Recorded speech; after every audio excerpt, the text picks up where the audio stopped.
Oi, gente, Roberto Relubíscaro aqui. Quando um filme é baseado em fatos, a gente deve louvar, né, roteiros e diretores que prezem pela verossimilhança, por uma aproximação quanto mais fidedigna a esses fatos.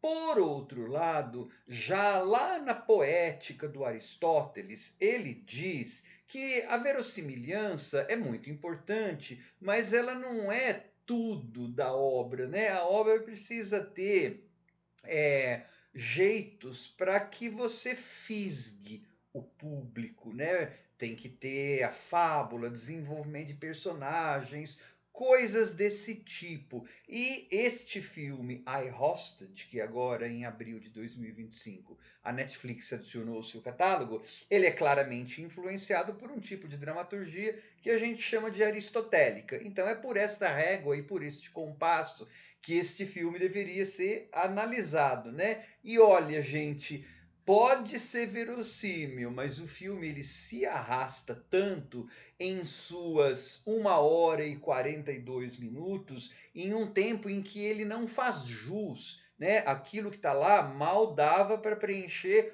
um, sei lá, episódio de alguma série antológica que dura 48, 50 minutos. A maior parte do tempo eu tenho o sequestrador lá conversando, né, com um dos sequestrados, o búlgaro, e esse sequestrador dizendo: o governo me sacaneou, me passou para trás, não sei o quê, mas eu não sei o que, eu não tenho a história pregressa desse cara para eu me importar muito com o que está acontecendo. Ah, mas é uma história real, Roberto.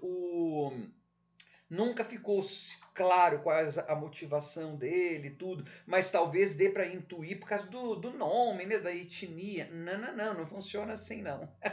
Né? O governo, eu também tenho um monte de restrição, reclamação contra o governo, mas eu não saio por aí fazendo refém em loja nenhuma. Então, eu preciso, dentro do filme, dentro da narrativa, de lugares para que eu possa me ancorar e entender a situação e me importar melhor com as pessoas, né? Só que antes de falar um bocadinho mais sobre esse filme, eu gostaria de convidá-los a se inscreverem no canal Robertando, curtir os vídeos, compartilhá-los. Agradeço bastante. Então é um viajante búlgaro, mas a gente acaba conhecendo um pouquinho melhor esse cara, né? Ok, eu entendi isso. É pra gente ficar mais do lado dele. Eu não tava querendo ficar do lado do cara que entrou na loja, gente, do sequestrador. Só que eu precisava conhecer um pouco melhor esse sequestrador, né? Para que eu me importasse mais com a situação.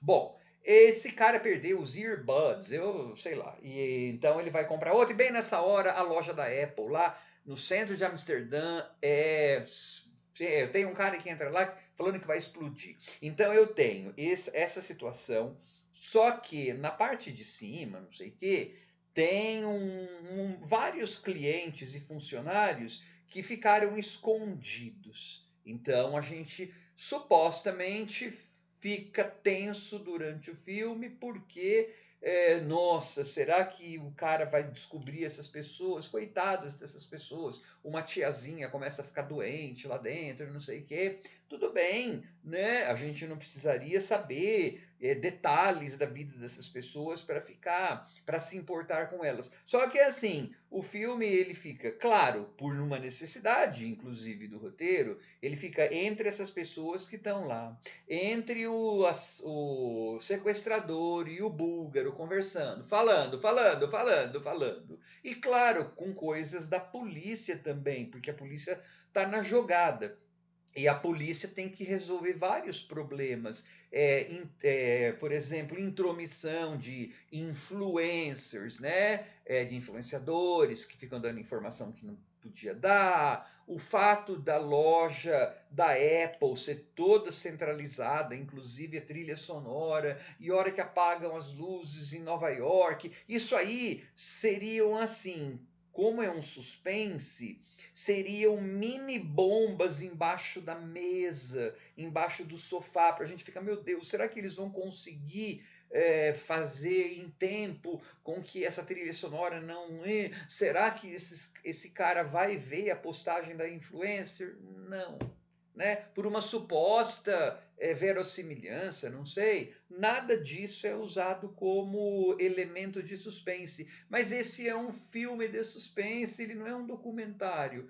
Eu acho que um documentário que a gente não soubesse a história e tivesse as entrevistas das pessoas, causaria mais suspense do que esse filme. Então, não, eu achei assim muito chato, muito palavroso, não acontecia.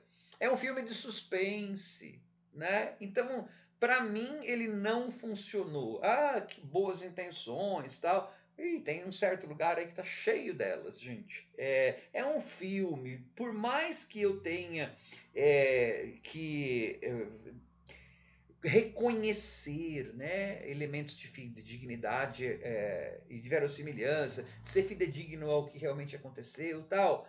A proposta foi: vou fazer um filme.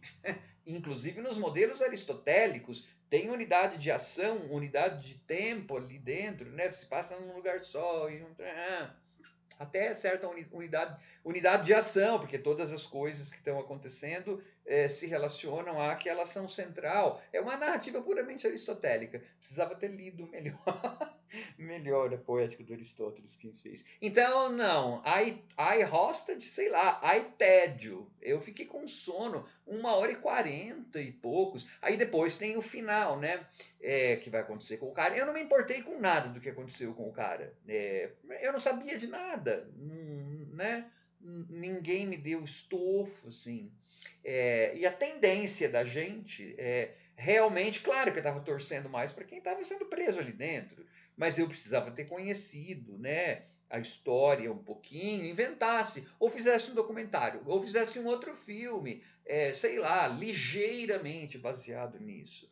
Ou aproveitasse, como eu falei, essas outras mini bombas relógio que havia no roteiro, né? Achei que ficou bom, não. Tchau.